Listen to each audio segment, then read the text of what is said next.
नमस्कार दोस्तों। ये विश्वास करना मुश्किल है, लेकिन इंटरनेट का आविष्कार एक एक्सीडेंट था। 1960s में जब दुनिया के कई सारे सुपर पावर देश आपस में रेस लगा रहे थे, तो यूएस का डिपार्टमेंट ऑफ डिफेंस खुद को प्रिपेयर कर रहा था किसी भी वर्स्ट सिनेरियो के लिए। वो एक ऐसा कम्युनिकेशन के फॉर्म को बनाने की कोशिश कर रहे थे जिससे कि वो अपने डेटा को होने वाले किसी भी न्यूक्लियर होलोकास्ट या फिर परमाणु प्रलय से बचाया जा सके। उनके हिसाब से सारे डेटा एक ही जगह सेंट्रलाइज्ड करके रखने से एक ही बार में सारे डेटा जाने का खतरा हो सकता था। उसी को बचाने के लिए उन्होंने कंप्यूटर के लार्ज नेटवर्क पे अलग अलग जगह पे डेटा स्टोर करके रखा, जिससे कि अगर एक जगह से डेटा डिस्ट्रॉय हो तो उसे किसी दूसरे जगह से रिट्रीव किया जा सके या रिस्टोर किया जा सके। समय निकलते निकलते धीरे धीरे वो मिलिट्री कंप्यूटर नेटवर्क से एकेडमिक नेटवर्क में कन्वर्ट होता चला गया और आज इंटरनेट के फॉर्म में हमारे पास है। दोस्तों, तो आते हैं टॉपिक पे। ऐसी क्या चीज है ऑनलाइन एनवायरनमेंट में जो उसे यूनिक बनाती है? दोस्तों, अगर पहली चीज की बात करें तो इंटरनेट पावर ऑफ एनोनिमिटी लेके आती है। ऑफलाइन के मुकाबले जहां वर्ल्ड कन्फ्रंट करती है एक्सपेक्टेशन को लेकर के, लेबल्स और स्टीरियोटाइप हमारे व्यवहार को प्रभावित करते हैं। दोस्तों, दूसरा है control over level of physical exposure. हम खुद को कंट्रोल कर पाते हैं कि कितना हमें खुद को इंटरनेट पे एक्सपोज करना है या नहीं करना। तीसरा है दोस्तों कि हम कम्युनिकेशन पे और ज्यादा कंट्रोल रख पाते हैं। चौथा है दोस्तों कि हम अपने समान विचार वालों के साथ बड़े आसानी से मिल पाते हैं ऑनलाइन एनवायरनमेंट में। छठवां है दोस्तों फीलिंग ऑफ इक्वालिटी।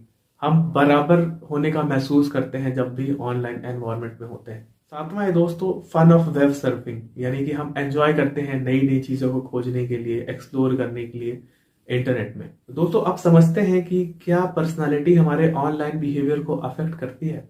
फ्रॉइड के पर्सपेक्टिव से अगर देखा जाए तो इंटरनेट में एनोनिमिटी की वजह से लोगों को एक्सप्लिसिटली एक्सप्रेस करने का एक प्लेटफॉर्म मिल जाता है, जहां लोगों को ट्रू एक्सप्रेशन यानी इड को वॉयलेंट और सेक्सुअल फॉर्म में एक्सप्रेस करने का मौका मिल जाता है।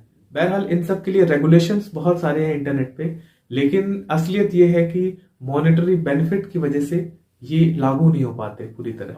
कुछ स्टडीज हैं जो यूंग के अप्रोच को सपोर्ट करती हैं।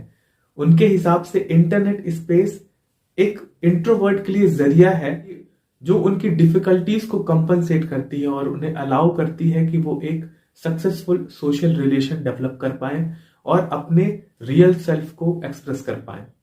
याद करिए, अगर कभी आपको कोई इंपॉर्टेंट डिसीजन लेना हुआ हो अपने पार्टनर के साथ या स्पाउस के साथ और आपको लगा हो कि और इंफॉर्मेशन की जरूरत है और आपने अपने डिसीजन को डिले कर दिया और वहीं आपके पार्टनर ने डिसीजन जल्दी ले लिया हो। दोस्तों, ये प्रभावित होता है एक पर्सनालिटी कैरेक्टरिस्टिक से जिसको हम बोलते हैं नीड फॉर क्लोजर। दोस्तों, नीड फॉर क्लोजर थियरी के अनुसार जिनका हाई नीड फॉर क्लोजर होता है वो जल्दी से जल्दी किसी भी एम्बिगुअस सिचुएशन को या अनसर्टेनिटीज को सॉल्व करना चाहते हैं और अक्सर वो फ्रीज हो जाते हैं या फिक्सेट हो जाते हैं किसी पर्टिकुलर कंसेप्ट पे और उससे जुड़े हुए जो कॉन्ट्राडिक्टरी इंफॉर्मेशन हैं उस पर ध्यान नहीं दे पाते। और वहीं जिनका नीड फॉर क्लोजर कम होता है वो कई सारे अल्टरनेटिव निकालते हैं और अपने हाइपोथेसिस को टेस्ट करते हैं। दोस्तों, अगर इंटरनेट के रिलेशन में इसको देखा जाए तो जिनका नीड फॉर क्लोजर हाई होता है उनके लिए जो हाइपर लिंक्स होते हैं उनको डिस्ट्रैक्टिंग लगता है और अननेसेसरी लगता है, और वहीं जिनका लो नीड फॉर क्लोजर होता है उनको हाइपर लिंक से घिरे होने में बहुत अच्छा लगता है और वो वेबसाइट प्रेफर करते हैं जिनमें ज्यादा हाइपर लिंक्स होते हैं। दोस्तों, इंटरनेट एक नार्सिसिस्ट पैराडाइज है। जनरल टर्म में अगर समझा जाए तो नार्सिसिज्म यानी खुद को इतना प्राइड फील कर लेना कि उससे दूसरों को दिक्कत होनी शुरू हो जाए। नार्सिसिस्ट के लिए कई इंटरनेट के प्लेटफॉर्म जैसे ब्लॉग, चैट रूम, फोरम इनके लिए एक आइडियल एनवायरनमेंट प्रोवाइड करती है इनके सेंस ऑफ ओन इम्पोर्टेंस को रीइंफोर्स करने के लिए, जैसे सेल्फी लेके पोस्ट करना, what I did, I do, I will do this that. दोस्तों, अगर बात करें तो इंटरनेट के बहुत सारे एडवांटेजेस हैं। अगर कुछ की बात करें बच्चों के पॉइंट ऑफ व्यू से तो एजुकेशन, सेल्फ एक्सप्रेशन और इंटरेक्शन, लेकिन कुछ सीरियस डिसएडवांटेजेस होते हैं, जैसे ज्यादातर समय फेसबुक या ऐसी वेबसाइट पे देने से एक अलग सी एक्सपेक्टेशन डेवलप होनी शुरू हो जाती है जो सेल्फ स्टीम और सेल्फ इमेज को अफेक्ट करती है। जैसे अगर किसी ने कोई फोटो पोस्ट किया और उस पे उनको कमेंट या लाइक्स नहीं मिले, तो वो उन्हें प्रॉब्लम में डाल देगी। क्योंकि इंटरनेट पे हम अपने आप को सेंटर ऑफ द वर्ल्ड मानते हैं और अपने हिसाब से ही चीजों को देखते हैं, और कई बार तो इसके चलते सेल्फ इमेज इतना डिस्टॉर्ट हो जाता है कि हम किसी न किसी साइकेट्रिक प्रॉब्लम में फंस जाते हैं। तो दोस्तों, आज के वीडियो में बस इतना ही। आई होप आपको ये वीडियो पसंद आया होगा। धन्यवाद।